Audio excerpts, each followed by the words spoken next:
From my understanding, the suspect came to the church and he asked for the pastor. Where's the pastor? They showed him where the pastor was. He sat next to my cousin, Reverend Clemente Pinckney, for throughout the entire Bible study.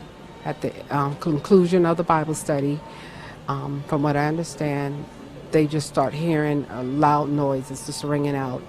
And he had already wounded, the suspect had already wounded a couple of individuals, including my cousin, Reverend Clemente Pinckney. He had reloaded 5 different times. And her son was trying to talk him out of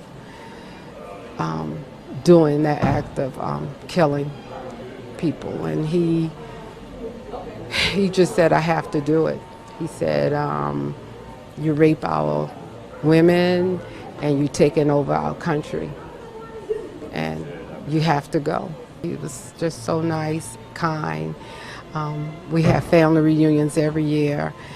And it's very few that he don't make. He's very supportive of his daughters, of the family. Any death of this sort is a tragedy.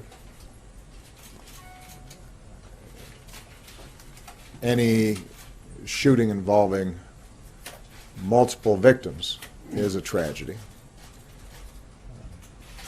There is something particularly heartbreaking about a death happening in a place in which we seek solace and we seek peace, in a place of worship. Mother Emanuel is, in fact, more than a church. This is a place of worship that was founded by African Americans seeking liberty. This is a church that was burned to the ground because its worshipers worked to end slavery. When there were laws banning all black church gatherings, they conducted services in secret.